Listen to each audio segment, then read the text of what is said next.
प्यारे बच्चों, आपके लोकप्रिय चैनल पर आपका स्वागत है।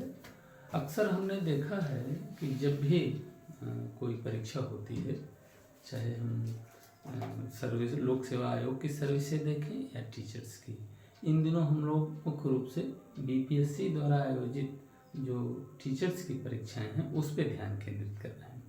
उसमें आप लोगों ने देखा होगा कि भारत के राष्ट्रीय आंदोलन को आपके पाठ्यक्रम में रखा गया है, जिसका औचित्य है कि कोई भी शिक्षित व्यक्ति अपने पूरे इतिहास को तो जाने ही, वो तो आवश्यकता उसकी है ही, खास करके जो आधुनिक भारत का भारतीय राष्ट्रीय आंदोलन का भाग है उसको वो खूब अच्छी तरह से जाने।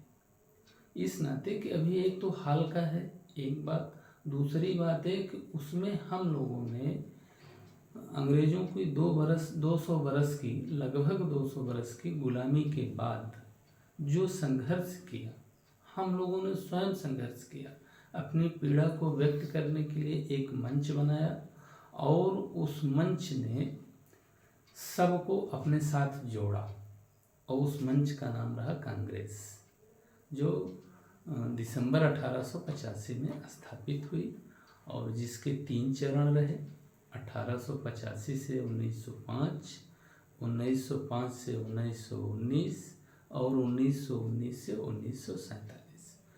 उसी कांग्रेस के नेतृत्व में समाज के सभी वर्ग उससे जुड़ करके अंग्रेजों से अपनी स्वतंत्रता प्राप्त की। और कोई भी संस्था शुरुआत में होती है तो उसमें थोड़े से लोग जुड़े होते हैं, फिर वो अपने सामाजिक दायरे को बढ़ाती है, उसमें अधिक से अधिक लोगों को जोड़ती है, महिलाओं को, बुजुर्गों को, किसानों को, समाज के सभी वर्गों को। और अंग्रेजों द्वारा जो साम्राज्यवाद की स्थापना की गई थी या उपनिवेशवाद की स्थापना की गई थी, उससे हमारा शोषण हो रहा था। उस शोषण के खिलाफ हम लोगों ने इकट्ठे होकर के एक लड़ाई लड़ी और लड़ करके 15 अगस्त 1947 को हम लोग आज़ादी प्राप्त की। तो जो परीक्षा लेने वाली संस्थाएं हैं उनका आशय ये है कि हम अपने पूरे इतिहास को, भूगोल को, अन्य चीज़ों को तो जाने ही, खास करके राष्ट्रीय आंदोलन के महत्व को हम ठीक से समझें और जानें। इनसे संबंधित प्रश्न हमारी परीक्षाओं में आते रहे हैं। एक तो ये होना चाहिए कि हमें कम से कम राष्ट्रीय आंदोलन की एक सामान्य समझ हो जाए कि कांग्रेस की स्थापना से लेके 15 अगस्त 1947 में स्वतंत्र होने तक क्या घटनाक्रम कैसे चला, तो हमें पता होना चाहिए। साथ ही साथ चूँकि हम परीक्षा दे रहे हैं, परीक्षा में हमें सफल होना हमारा लक्ष्य है, तो उसके साथ साथ ये होना चाहिए कि हम उन बिंदुओं पे ज़्यादा फोकस करें, उन प्रश्नों को आए हुए या आने वाले उन प्रश्नों पे ज़्यादा फोकस करें जिनके आने की संभावना अधिक है। इस नाते कि सारे जद्दोजहद या पढ़ाई लिखाई का सबका लक्ष्य एक है। हमारा लक्ष्य ज्ञानोपयोगी तो है, लेकिन उससे ज़्यादा लक्ष्य है कि परीक्षोपयोगी तथ्यों को जाने, समझें और ऐसे उसको ठीक से समझे रहें कि जब भी हमारे पेपर में आए तो हम उसको कर जाएं। तो आज हम लोग कोशिश करते हैं कि राष्ट्रीय आंदोलन वाले चैप्टर को, उसको धीरे धीरे शुरुआत करते हैं, समझते हैं और उसको समझने के लिए थोड़ा सा हमें पीछे जाना होगा। ये देखो हमारी शिक्षा का पार्ट नहीं है, लेकिन है कि चूँकि इतिहास का ही पार्ट है, तो हमें ये समझना होगा कि हम ये देख पाएँ कि अंग्रेज कैसे आए, किन स्थितियों में आए, संक्षिप्त उसकी चर्चा और फिर अपनी राष्ट्रीय आंदोलन की चर्चा। हुआ ये कि सन 1757 में पश्चिम बंगाल के प्लासी नामक स्थान पर एक युद्ध हुआ और वहाँ बंगाल के नवाब उस समय हुआ करते थे मुग़ल शासन के अधीन। मुग़ल शासन दिल्ली में था और बंगाल में नवाबों का शासन था, और मुग़लों और नवाबों का शासन एक तरह से अस्त व्यस्त सा था। उस समय कोई एक केंद्रीय मजबूत शक्ति हमारे देश में नहीं थी, जिसका फ़ायदा दूर लंदन स्थित ब्रिटिशर्स या अंग्रेज़ों ने उठाया और उन्होंने सन 1757 में प्लासी के युद्ध में जीत हासिल करी और धीरे धीरे क्रमशः वो लोग अपना राज्य हमारे देश में स्थापित कर लिए। अक्सर आप सुने होंगे कि ब्रिटिश साम्राज्यवाद या उपनिवेशवाद। तो थोड़ा सा हम लोग ये समझ लें कि साम्राज्यवाद क्या होता है। साम्राज्यवाद का मतलब ये हुआ कि कोई एक देश दूसरे देश के भूभाग पर कब्जा करे, उसके संसाधनों पर कब्जा करे और उस संसाधन का लाभ अपने देश को दे। इसी को साम्राज्यवाद या उपनिवेशवाद हम लोग कहते हैं। अच्छा, कहते क्या हैं? जो देश जीतने आया है या जो देश जीता, वो देश ये कहता है कि हम आपको सभ्य बनाने आए हैं, हम आपकी सभ्यता संस्कृति का विस्तार करने आए हैं। जबकि छिपा हुआ लक्ष्य क्या रहता है कि आपके देश पर राज्य करना, और आपके देश पर जब राज्य करेंगे तो जो आपके देश के संसाधन हैं उसको अपने देश को ले जाएंगे, अपने देश में उसका उपयोग करेंगे। ये उनका लक्ष्य रहता है और कहने के लिए बात दूसरी रहती है। तो इस तरह से सन 1757 से लेकर के 1947 तक लगभग 200 बरस उन लोगों ने हम लोगों पे राज किया। और इसके पहले जब भी भारत में आक्रमण हुए, जो लोग आए, जैसे तुर्क लोग आए, मंगोल लोग आए, फिर उसके बाद अंग्रेज आए, इनके पहले जो लोग आए वो इसी देश में बस गए, इसी देश में रह गए, यहीं शासन करते रहे। लेकिन अंग्रेज लोग जब आए, ये हमारा दुर्भाग्य है कि अंग्रेज लोग जब आए तो यहाँ शासन किए और हमारे संसाधनों को उठा के यहीं से ले गए। हमारे देश का आर्थिक शोषण किया, सामाजिक शोषण किया, और एक तरह से हम लोग निराश्रित से हो गए थे। तो उस समय के बुद्धिजीवियों ने यह महसूस किया कि मुट्ठी भर अंग्रेज आ करके हमारे देश पर इतना बड़ा जनसमूह है, इतना बड़ा भूभाग है, इस पर एक तरह से कब्जा कर लिए हैं। और कब्जा ही नहीं किए हैं, ये विभिन्न तरह से हमारा शोषण कर रहे हैं। और इस शोषण के चलते हम लोग घोर गरीबी का जीवन, विषमता का जीवन, परेशानी का जीवन जी रहे हैं। तो समाज में कुछ तो पढ़े लिखे लोग होते ही हैं, उन लोगों ने यह महसूस किया कि इसके खिलाफ हमें आवाज़ उठानी चाहिए। और आवाज़ उठाने के लिए उन लोगों ने एक मंच का इस्तेमाल किया। उस मंच को नाम दिया भारतीय राष्ट्रीय कांग्रेस, जिसकी स्थापना 9 दिसंबर 1885 को हुई। और उसी के साथ साथ 9 दिसंबर 1985 में जो स्थापित हुआ कांग्रेस संगठन, इसी संगठन के विकास के साथ साथ हमारा राष्ट्रीय आंदोलन चलता रहा, जो 1947 में देश के आज़ाद होने के साथ समाप्त हुआ। तो आज हम लोग थोड़ा सा देखते हैं कि क्या ऐसे कारण रहे जो भारत में यह भाव उत्पन्न हुआ, राष्ट्र के प्रति सोच का भाव उत्पन्न हुआ। उसको कहते हैं राष्ट्रीयता की भावना, कि राष्ट्र हमारा पहले है, राष्ट्र में रहने वाले पहले हैं। और भारत इतना बड़ा देश है, विविधता यहाँ खूब है, बड़ा भूभाग है, जाहिर सी बात है विविधता रहेगी। तो यहाँ के सभी लोग कैसे इस मन स्थिति में आए कि हम अंग्रेज़ों के खिलाफ संघर्ष करेंगे, उनको अपने देश से भगाएंगे और हम आज़ाद होकर अपनी व्यवस्था चलाएंगे। यही सब चीज़ें, यह भाव का उत्पन्न होना किन कारणों से उत्पन्न हुआ, कैसे उत्पन्न हुआ, आज हम लोग बिल्कुल शुरुआत में इस बात की चर्चा करेंगे। देखेंगे कि कैसे भारत में राष्ट्रीयता की भावना का उदय हुआ। जब वो भावना उदित हो जाएगी कि अंग्रेज मेरे लिए उचित नहीं है, अच्छे नहीं हैं और ये विविध तरीकों से हमारा नुकसान कर रहे हैं, तब हम क्या करेंगे? तब यह भावना हमें कुछ करने के लिए, संघर्ष करने के लिए प्रेरित करेगी। तो आज हम लोग ये देखने की कोशिश करते हैं कि भारत में राष्ट्रीयता के उदय के क्या कारण हैं।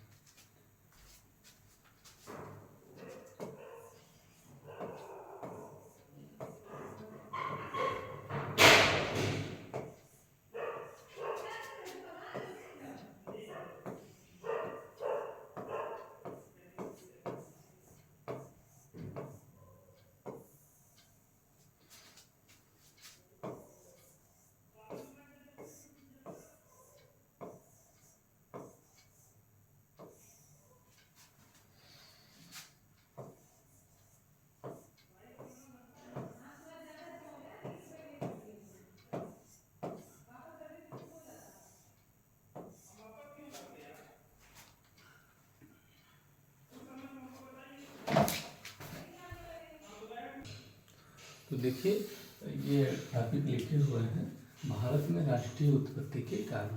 अब हम लोग एक एक कारणों की ठीक से चर्चा करेंगे तो ये समझ हो जाएगी हमारे भारतीयों में सर्वत्र जम्मू कश्मीर से लेके तमिलनाडु तक पूर्व से पश्चिम उत्तर से दक्षिण सर्वत्र सारे लोगों में ये समस्या आई कि हमारे दुख या परेशानी या गरीबी के कारण यही अंग्रेज लोग हैं। अब ये देखने की कोशिश करते हैं कि जब सबको समान पीड़ा होती है तो हम लोग अपनी विभिन्नताएं भूल जाते हैं। ये लगता है कि इन सारी पीड़ाओं का एक कारण है अंग्रेजों का यहाँ शासन, और तमाम उसमें कारण रहे।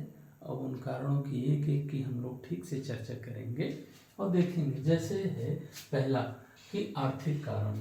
आर्थिक कारण क्या है? आपने देखा होगा कि हमेशा शासक एक करारोपण व्यवस्था के माध्यम से कर वसूलते हैं और उस वसूले हुए कर से हमें सुविधाएं देते हैं, तो हम कर सहज से खुशी खुशी दे देते हैं।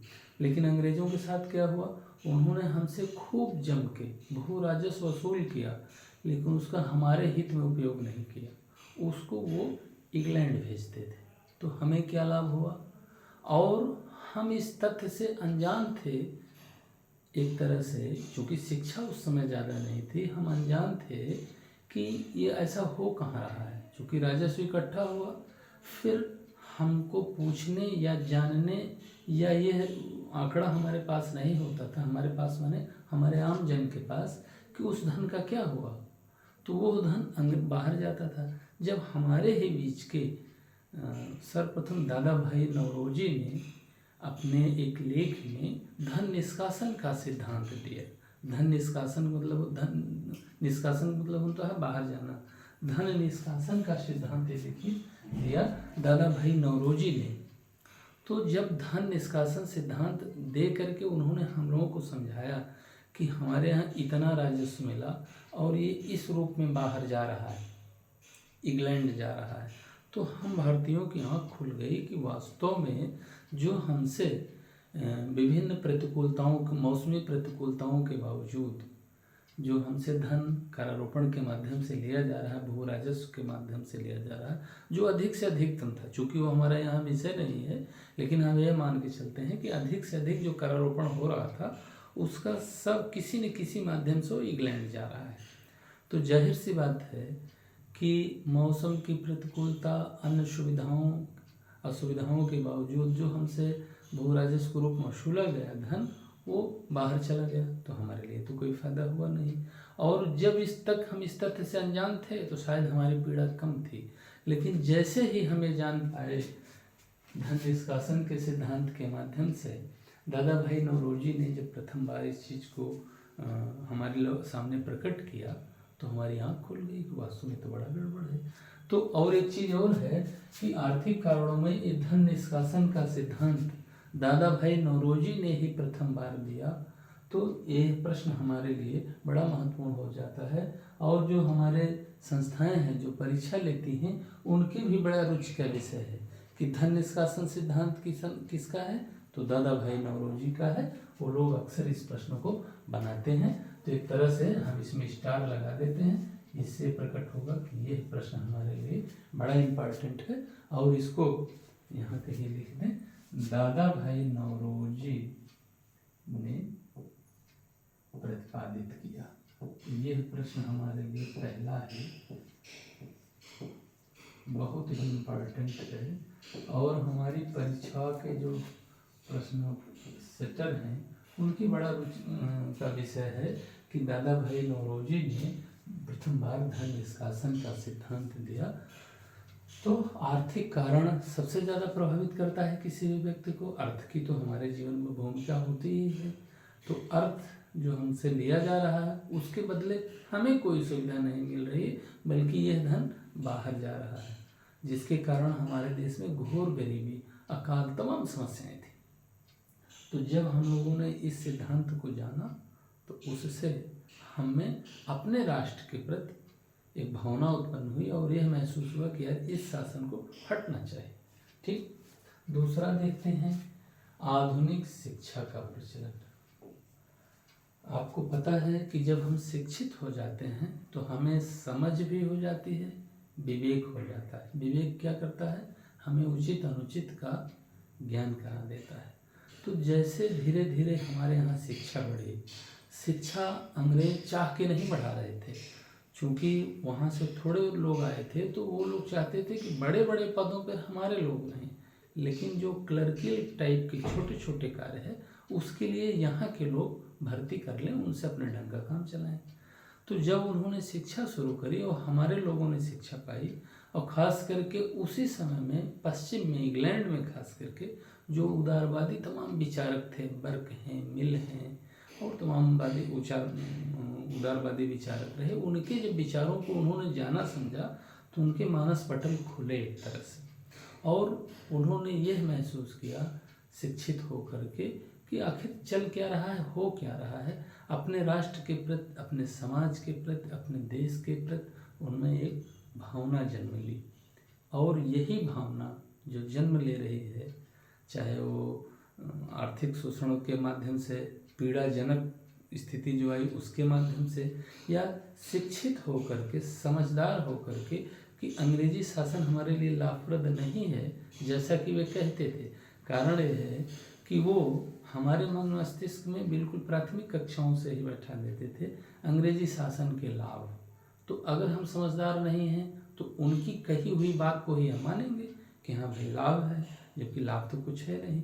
तो जब हम स्वयं शिक्षित हुए, तर्क वितर्क करने की क्षमता आई, तो क्या हुआ कि उससे हमें जागरूकता आई और राष्ट्र के प्रति एक भावना का जन्म लिया। तो आधुनिक शिक्षा के प्रचलन में हमें राष्ट्रीयता की भावना का जन्म हुआ। फिर देखेंगे हम लोग आधुनिक समाचार पत्रों का उदय, और इसमें भी संवाद कौमुदी और मिरातुल अखबार। समाचार पत्र क्या होते हैं? जिस समय की बात है, आप ऐसे अनुमान करिए कि पूरे गांव में मान लीजिए 20 घर हैं, अनुमान करने के लिए कर लें, तमाम उसमें जनसंख्या है, लेकिन 2 या 4 लोग ही बमुश्किल पढ़े लिखे होते थे, साक्षर होते थे, वो भी ठीक से पढ़े लिखे नहीं, तर्क वितर्क वाले तो छोड़ दीजिए, साक्षर मात्र होते थे। बाकी लोग सामान्यतः नहीं साक्षर होते थे, पढ़े लिखे नहीं होते थे। अब ऐसे में सूचनाएं मिलें तो कैसे मिले, जानकारी मिले तो कैसे मिले? तो उस समय जो बुद्धिजीवी लोग थे, उन लोगों ने क्या किया कि समाचार पत्र आज भी निकलते हैं, हम लोग देखते ही हैं, लेकिन आज जानने के बहुत से साधन हैं। हमारा टेलीविज़न है, सोशल मीडिया है, समाचार पत्र हैं, पत्रिकाएं भी हैं। उस समय समाचार पत्र निकाले जाने लगे, और समाचार पत्रों के लिए भी राजा राम मोहन राय बड़े जागरूक हमारे व्यक्ति रहे हैं हमारे समाज के, और उनके हम लोग ऋणी हैं कि उन्होंने कई कई क्षेत्रों में कार्य किया। और समाचार पत्र उन्होंने 2 निकाले, ये देखें आप, संवाद कौमुदी और मिरातुल अखबार। इन दोनों समाचार पत्रों के माध्यम से उस समय की जो भी समस्याएं थीं उसको लिखते थे। ऐसी भाषा में लिखना था कि अंग्रेजों की कुदृष्टि न पड़े, सेंसरशिप न पड़े, उससे भी बचना है। साथ ही ऐसे ढंग से लिखना है कि हमारे सामान्य लोग, गरीब लोग जिनकी समझ शायद उतनी अच्छी नहीं है, वो लोग भी ठीक से उस चीज़ को समझ जाएं। अब आप सोचिए कितना कठिन कार्य रहा होगा, लेकिन उस समय के हमारे राष्ट्रीय आंदोलन के जो संचालन करता धरता थे, उन लोगों ने बड़ी समझदारी से, बुद्धिमानी से ऐसे ढंग से लिखते थे समाचार पत्रों में कि वो माने अपने समाचार पत्र को बचाते भी थे, साथ ही साथ आप तक, हम लोगों तक, आम जन तक अपनी बात पहुंचाते भी थे। उसमें ये किसी मुद्दे को उठा करके बाकायदे उसको लिखते थे। सोचिए कितना कठिन रहा होगा। तो इस काम में राजा राम मोहन राय संवाद कौमुदी और मिरातुल अखबार, इन दोनों माध्यमों से उन्होंने उस समय की समस्याओं को उभारा ठीक से, और उभार करके जन जागरण में बड़ा योगदान दिया, जिससे हमें राष्ट्रीयता की भावना का उदय हुआ। अब यह प्रश्न भी आपके परीक्षा वाले जो सेटर हैं उनके बड़े रुचि का विषय रहता है कि संवाद कौमुदी और मिरातुल अखबार किसका अखबार है, किसने इसे निकाला। तो हम लोग ध्यान रखेंगे कि राजा राम मोहन राय, उन्होंने इन दोनों अखबारों को निकाला था। ये बांग्ला में से था, ये फारसी में था। कारण ये है कि वो बंगाल में जन्मे थे, तो बंगाल की एक अच्छी खासी आबादी थी बांग्ला समझने वालों की, और उस समय फारसी बोली जाती थी। मुगल शासन में फारसी बोली जाती थी, तो फारसी को भी खूब समझने वाले थे लोग थे। तो इन दोनों भाषाओं का उपयोग करके उनका ये मानना था कि अधिक से अधिक लोग जान जाएं, समझ जाएं जो हम लोग कहना चाह रहे हैं। तो इन दोनों समाचार पत्रों की राष्ट्रीयता के उद्भव में बहुत बड़ा योगदान रहा है। फिर अगले चरण में हम लोग चलते हैं राष्ट्रीय साहित्य। राष्ट्रीय साहित्य का मतलब होता है वो साहित्य, विशेष तौर पे हिंदी में लिखा हुआ वो साहित्य जो राष्ट्र को प्रथम रख करके उसकी चिंता करे। ऐसे में हमारे ही प्रदेश में, खास करके उत्तर भारत में, उत्तर प्रदेश में भारतेंदु हरिश्चंद्र हुए। उन्होंने ये लिखा लेख भारत दुर्दशा, ये उन्होंने लिखा। भारत दुर्दशा में हमारे लोगों की क्या दुर्दशा है, सामाजिक जीवन की, राजनीतिक जीवन की, आर्थिक जीवन की क्या हमारी परेशानी है, इसको भारत दुर्दशा पाठ में बड़े अच्छे ढंग से उन्होंने दिखाया कि कैसे इस शासन माने अंग्रेजी शासन के द्वारा हम लोग पीड़ित और प्रताड़ित हैं, और नाम ही रख दिया भारत दुर्दशा। उसमें दिखा रहे हैं कि जैसे किसी एक पात्र को बनाए, नाटक टाइप का करते थे कि देखिए फलाने बैठे हैं, इनका कुर्ता जो पहने हैं ये किसी दूसरे का है, पजामा किसी दूसरे का है, जूता शायद सबको नसीब नहीं था, अगर जूता पहने हैं तो ये फलाने का है। माने आम जन भी ये जान पाता था कि शरीर पर ये जो वस्त्र है ये इनका खुद का नहीं है, बल्कि किसी दूसरे का है, और एक ही कपड़ा सबसे नहीं आया है, कुर्ता किसी और का, पजामा किसी और का, जूता किसी और का। इस हद तक गरीबी थी, और इसको उनके निकट के लोग ही नहीं, बाहर के लोग भी जान पा रहे हैं कि ऐसी ऐसी दशा है। कपड़ा पहनने, भाई भोजन, वस्त्र, आवास, ये सबकी मूल आवश्यकता है, लेकिन उस समय मूल आवश्यकता में भी ये हालत थी कि तन को ढकने के लिए जो सामान्य वस्त्र होते हैं वो भी सुलभ नहीं थे। ऐसा नहीं संसाधन की कमी थी, हम तो सोने की चिड़िया थे, लेकिन कठिनाई क्या हुई कि इस अंग्रेजों की शोषणकारी नीति की वजह से हम लोग ऐसे गरीब थे।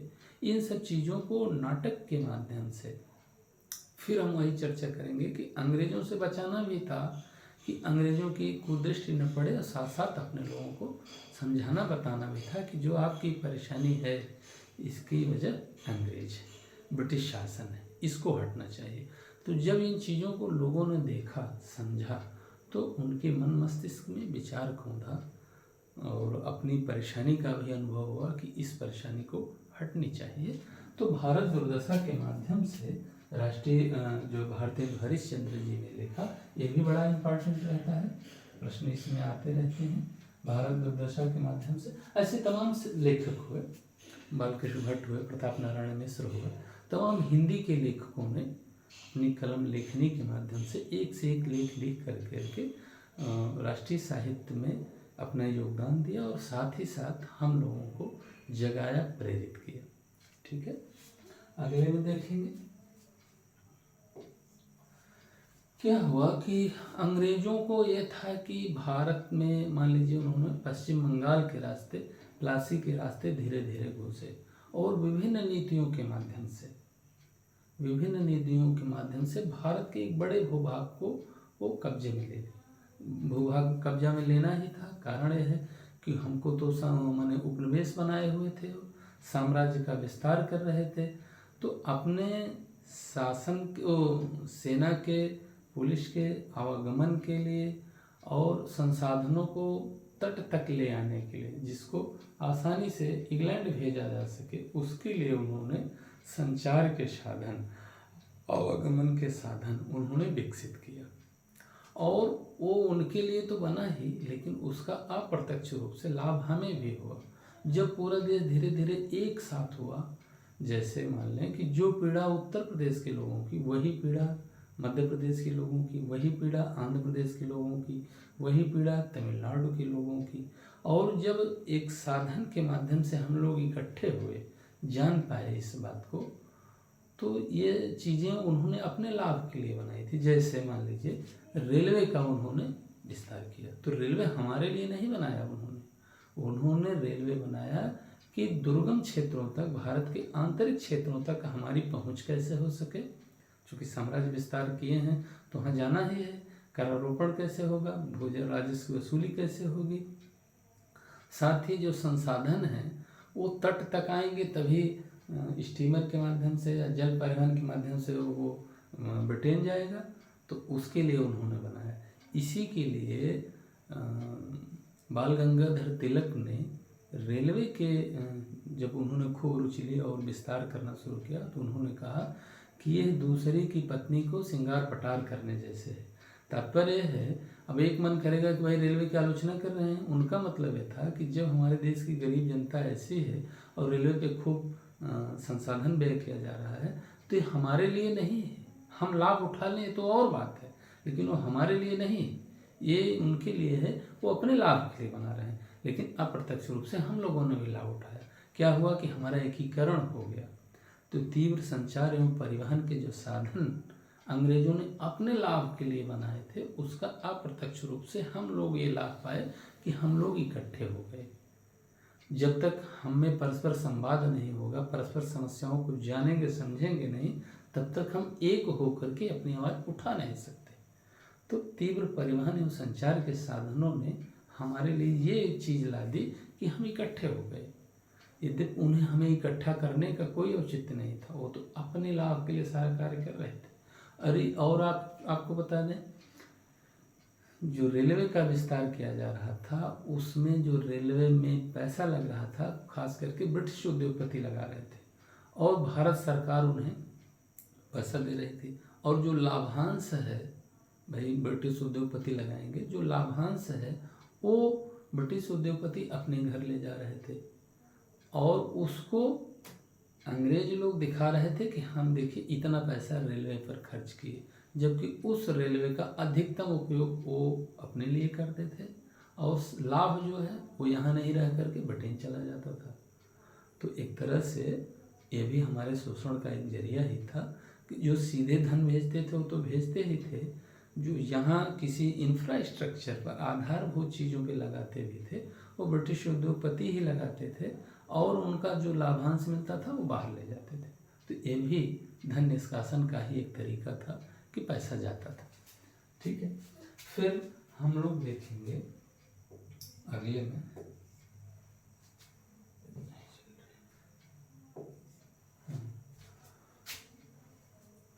उस समय किसी भी समाज में ऐसा रहता है, तो हमारे भी समाज में था। सामाजिक और धार्मिक रूप से हमारे समाज में तमाम रूढ़ियाँ थी।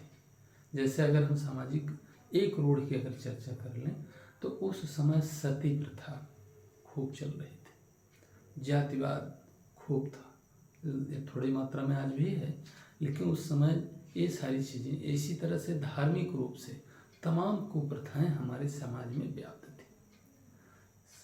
सती प्रथा है, जातिवाद है, धार्मिक रूप से तमाम रूढ़िवादी चीज़ें हैं, शिशुवध है, ऐसी तमाम समस्याएं हमारे समाज में उस समय चल रही थी। तो यही जो जागरूक लोग हैं, इन लोगों ने महसूस किया कि इतनी बड़ी जनसंख्या है और ये विभिन्न रूढ़ियों से घिरे होने की वजह से कमज़ोर हो गए हैं, सामाजिक रूप से एक नहीं विखंडित हुए हैं। तो उन लोगों ने सामाजिक और धार्मिक सुधार आंदोलन चलाए। उनका यह मानना था कि मुट्ठी भर अंग्रेज आ करके हम पे शासन कर रहे हैं। क्यों? क्योंकि हम बिखरे हुए भी हैं, सामाजिक रूप से विलग भी हैं, साथ साथ धार्मिक रूढ़ियों से भी घिरे हुए हैं और इनके चलते हम कमज़ोर हो गए हैं। हम अपनी पीड़ा के होते हुए भी उस पीड़ा को न व्यक्त कर पा रहे हैं और व्यक्त ही नहीं करना, उसके खिलाफ हम लड़ भी नहीं पा रहे हैं। ऐसी सोच ने उस समय के लोगों को यह चलाने को मजबूर किया कि सामाजिक और धार्मिक पुनर्जागरण का मतलब क्या हुआ, ये सब चीज़ें हमारे एक समय समाज में थीं, फिर हम लोग विखंडित हो गए थे। तो उनका ये मानना था कि सामाजिक और धार्मिक रूप से यदि हम जागरूक हो गए तो ये हमारी शक्ति में विस्तार करेगा और ये जो ब्रिटिशर्स आए हुए हैं, अंग्रेज आए हुए हैं, हम पे शासन कर रहे हैं, इनको हम हटा पाने में सक्षम हो जाएंगे। इसके लिए उन लोगों ने सामाजिक और धार्मिक पुनर्जागरण का एक आंदोलन चलाया हुआ था। इसका हमें बड़ा लाभ हुआ अपनी राष्ट्रीयता के उदय में। तो सामाजिक और धार्मिक सुधार आंदोलन ने भी राष्ट्रीयता के उदय में बड़ा अच्छा योगदान दिया। आगे है भेदभावपूर्ण नीतियाँ। अंग्रेज क्या करते थे कि जो प्रशासन के या सैन्य प्रशासन के बड़े बड़े पद थे वो सब अंग्रेजों को देते थे, छोटे छोटे पद जो थे वो हमें देते थे। कारण ये है कि यदि हमारे यहाँ कोई व्यक्ति, मान लीजिए हम आज के जिलाधिकारी को ले लें, उस समय जिलाधीश कहे जाते थे, इसी को ले लें, तो उनका ये मानना था कि जो नीति निर्माता के पद हैं या बड़े बड़े पद हैं वो अपने लोगों को दीजिए, छोटे छोटे पद इन लोगों को दे दीजिए। हमारे यहाँ जैसे सेना में भी थे, छोटे छोटे सिपाही वाले जो पद हैं वो भारतीयों को मिलते थे, इनसे ज़्यादा काम लिया जाता था, और जो बड़े बड़े पद हैं उनको दिए जाते थे। भले हम योग्य हों लेकिन हम सेना में ऊंचा पद नहीं हासिल कर सकते थे। भले हम अच्छे योग्य हों लेकिन प्रशासन में, जो सिविल प्रशासन है, उसमें हम बड़ा पद हासिल नहीं कर सकते थे।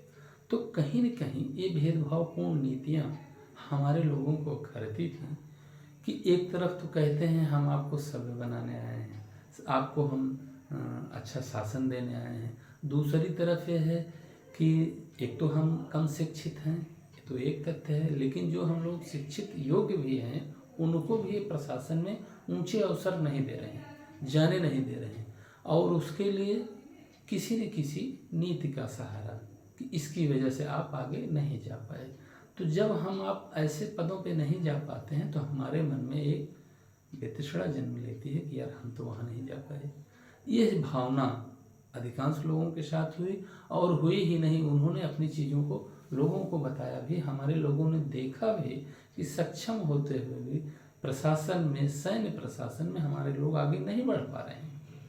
तो इस भावना ने उनमें राष्ट्रीयता की भावना का संचार किया।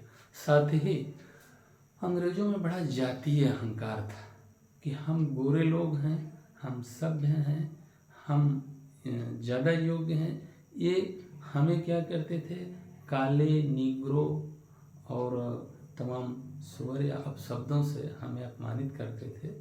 और जबकि आपको तो पता है कि काले गोरे ऐसा कुछ होता नहीं है। जो उष्ण कटिबंध के लोग हैं पूर्वी गोल पृथ्वी पर, वो थोड़े से रंग में काले रहते हैं, सांवले रहते हैं। कारण यह है कि सूर्य की रोशनी ज़्यादा आती है।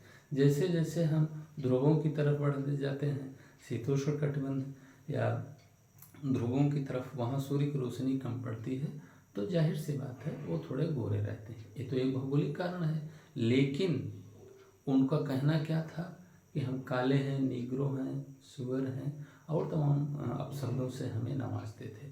तो वो हमें बड़ा चुभता था।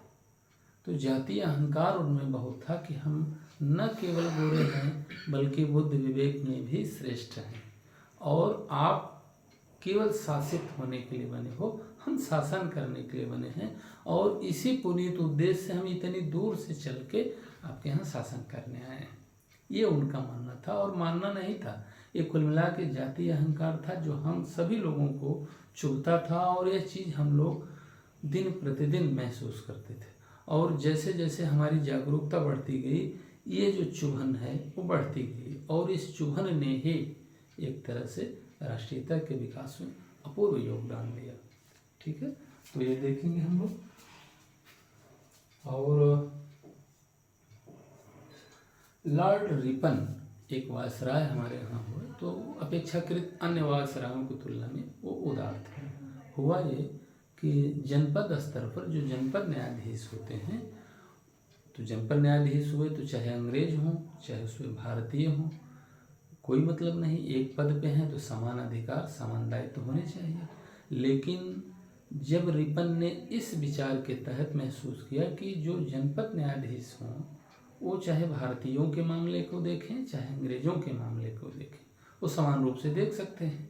जैसे ही अंग्रेज़ों को यह पता हुआ कि भारतीय अंग्रेजों के मामले को देखेंगे, ये काले नीग्रो सुअर लोग ये हमारे मामले को देखेंगे, तो उन लोग इकट्ठे होकर के खूब विरोध किया।